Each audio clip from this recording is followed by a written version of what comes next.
Salut și bine v-am găsit la episodul 2 din Minecraft Viața de școlar. Acum o să ne băgăm la somn. Ce s-a întâmplat ieri? A fost puțin cam nebunatic, dar în fine încercăm să nu băgăm în seamă. Cel mai probabil a fost la mișto ca să ne speriem.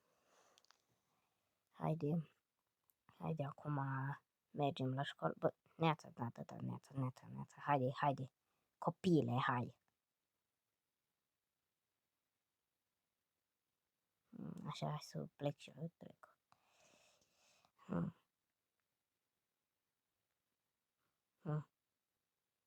Hai bag puțin somn. Gata, haide. Hai trezirea, hai numai că vă lene, haideți la școală.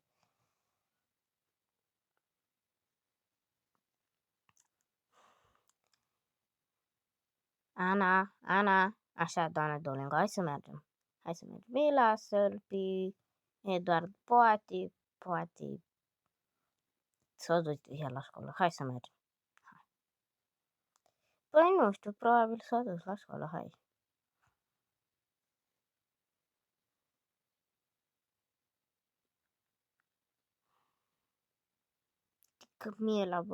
Cămiela. Haide, Ana, haide la ore. Că profesorul nostru e puțin cam strict și n-am vrea să întârziem. Așa, am scăpat de ore. Haideți să mergem acasă. N-a venit Eduard, nu știu, probabil a uitat să mai vină la școală. Credea că e vacanță, ai dunat nou, nu știu. Haide, acasică.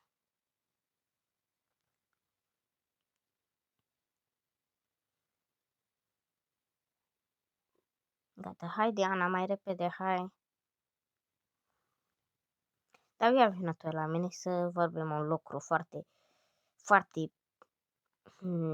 serios. Te invit pe canapea să spun ceva. Mă ascult, da? Uite, bă. Deci, probabil, este răpit. Scuză-mă, este răpit cel mai probabil. Bă, trebuie să ne ducem să-l salvăm. Trebuie să ne ducem să-l salvăm.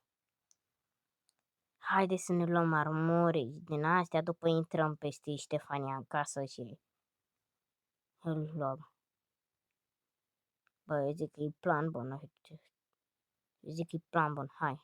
Ne-am echipat aici, eu m-am făcut full netherite. Hai să mergem.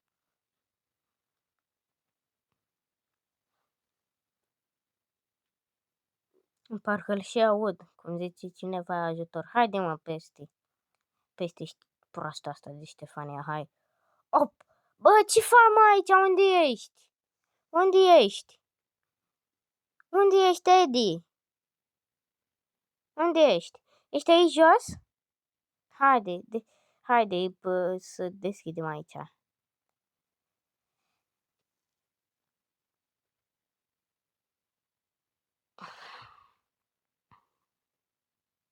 Hai, te răpit? Serios? Nu se poate. Haide în casă. A, da, și încearcă Ștefania asta cu noi? Ia, haide să-i arătăm noi cine suntem. Uite cum e casa acum, da? Fii atent ce facem. Ascultă-mă, o să-i dăm foc. Fii atent. 20 de secunde mai târziu. Hai să mai dăm niște foc. Băi, cum bă, încearcă ea să facă așa ceva. Așa, deci. Scuze, Ștefania, dar uite, asta meriți pentru ceea ce ai făcut prietenului nostru. Uite că deja își ia foc casa, fii atent. Scuze, Ana. E în casă? Bă, nu știu. Dar nu e în casă. El nu e numai un manechin, mă, ce-i. Nu e.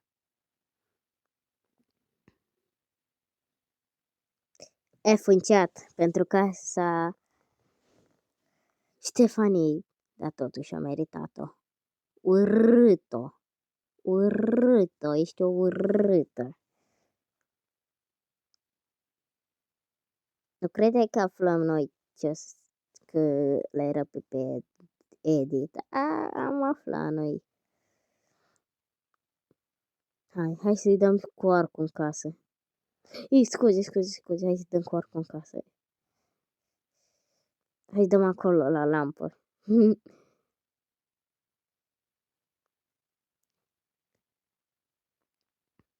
Hai. Dăm și pe acoperiș. Easy shit-on, hai să dăm greedy. Rip Ștefania. And your right foot cream now. Haide, rip Ștefania, F în chat. Casa e Ștefaniei. Da, haide, în caz că deja a venit ploaia și nu vrem ca să răcem. Hai să ne ducem și noi să mai vorbim și noi după să ne băgăm la somn. Haide. Bă, hai, noapte bună. Dar nu noapte rea, Mâine avem școală sau nu știu, poate, nu știu, dar cred că avem. Fine, asta nu mai contează, haide, let's go.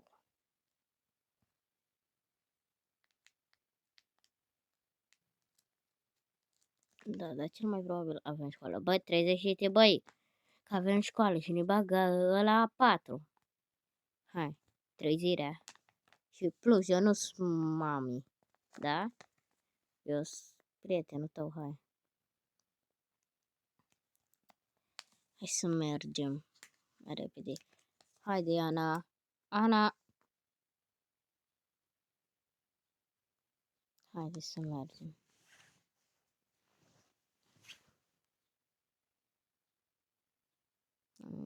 E casă până așa, în fine, hai să mergem.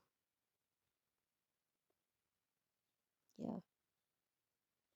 Hai să mergem să vedem cum mai face casa Ștefanie. Bă, săraca nu mai are casă, dar și-a meritat-o. Și-a meritat-o. Pe bune rip în chat. Hai să mergem. Stai, unde e Edi?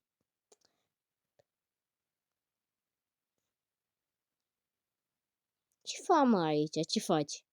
Copile. Ați căutat hainele. Hai mai rapid că întârziam, copile, atunci. Hai.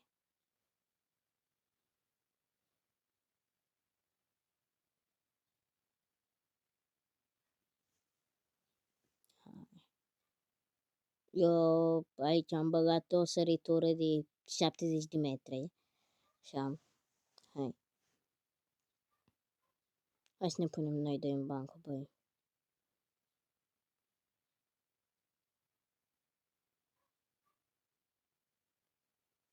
Așa. După ore. Bă, auzi? Să băgăm în una așa, ca pe vremuri, cum jucam noi înainte. Vei dat unul deja, în fine. Haide pe afară că... O carte? Răzbunarea! Bro. O să vedeți voi nemernicilor, am să vă fac viața un calvar, mai ales ție, Edi.